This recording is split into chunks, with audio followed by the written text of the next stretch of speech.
Maharashtra deputy CM Ajit Pawar ప్రయాణిస్తున్న విమానం ప్రమాదానికి గురి కావడంపై పశ్చిమ బెంగాల్ సీఎం మమతా అనుమానం వ్యక్తం చేశారు. ఈ ఘటనపై సుప్రీం పర్యవేక్షణలో దర్యాప్తు చేయాలని ఆమె డిమాండ్ చేశారు. అజిత్ పవార్ మరణం వెనుక కుట్ర కోణం ఉందనే అనుమానాన్ని ఆమె వ్యక్తం చేశారు. ఈ దేశంలో రాజకీయ నాయకులకు కూడా రక్షణ లేదంటూ ఆమె ఆందోళన వ్యక్తం చేశారు. ఇవాళ ఉదయం బారామతిలో అజిత్ పవార్ విమానం కుప్పకూలింది.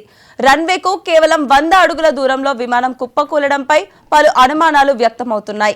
ఈ ఘటనపై ఇప్పటికే air craft accident investigation bureau దర్యాప్తు ప్రారంభించింది. అజిత్ పవార్ ప్రయాణిస్తున్న విమానం విఎస్ఆర్ ఏవియేషన్ కంపెనీకి చెందినది. దర్యాప్తు అధికారులు ముంబైలోని మహిపాల్పూర్ కాంపౌండ్ కు చేరుకున్నారు.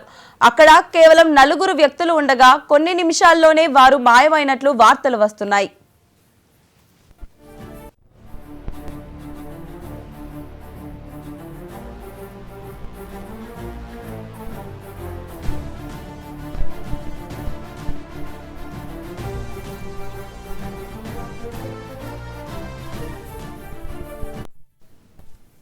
మహారాష్ట్ర డిప్యూటీ సీఎం అజిత్ పవార్ ప్రయాణిస్తున్న విమానం ప్రమాదానికి గురి కావడంపై పశ్చిమ బెంగాల్ సీఎం మమతా అనుమానం వ్యక్తం చేశారు.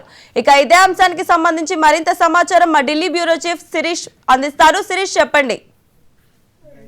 వెన్నెల, ఏదైతే అజిత్ పవార్ ఈరోజు ఉదయం బారామతి దగ్గర విమాన ప్రమాదంలో మృతి చెందారు. సో దీనిపైన అత్యున్నత స్థాయి దర్యాప్తు జరపాలని చెప్పేసి పశ్చిమ బెంగాల్ ముఖ్యమంత్రి మమతా బెనర్జీ సంచలన ఆరోపణలు చేయడం జరిగింది.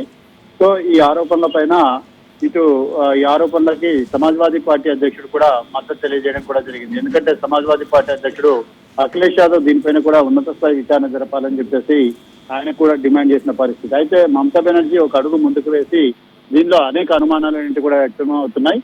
ఎందుకంటే ఇటీవల కాలంలో శరద్ పవార్ సంబంధించిన పార్టీ, అజిత్ పవార్ కు సంబంధించిన పార్టీ రెండు కూడా ఒకటి కావాలని చెప్పి అనుకున్నాయి.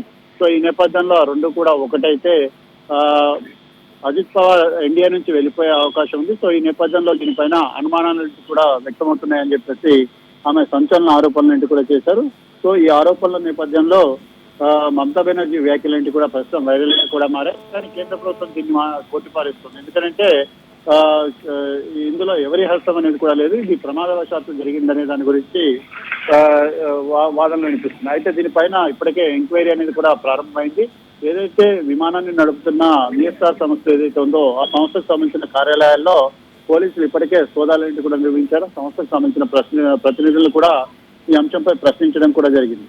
సో దీనిపైన ఒక అడుగు ముందుకెళ్లి మరింత లోతైన దర్యాప్తు అనేది కూడా జరిపేందుకు కేంద్ర ప్రభుత్వం కూడా సిద్ధంగా ఉన్న పరిస్థితి కూడా ఉంది. కానీ అధికారికంగా ఎటువంటి ప్రకటన దీనిపైన రాలేదు. అయితే మమతా బెనర్జీ అనేది వ్యాఖ్యలు అనేది కూడా పూర్తిగా రాజకీయ కోణంలో చూడాల్సిన అంశం. కేంద్ర ప్రభుత్వాన్ని, ముఖ్యంగా బీజేపీని, అదేవిధంగా ఎన్డీఏలో చిచ్చుపెట్టేందుకు మహారాష్ట్రలో ఆమె ఇటువంటి వ్యాఖ్యలు చేశారని చెప్పేసి బీజేపీ నాయకులు కొట్టిపారేస్తున్నారు.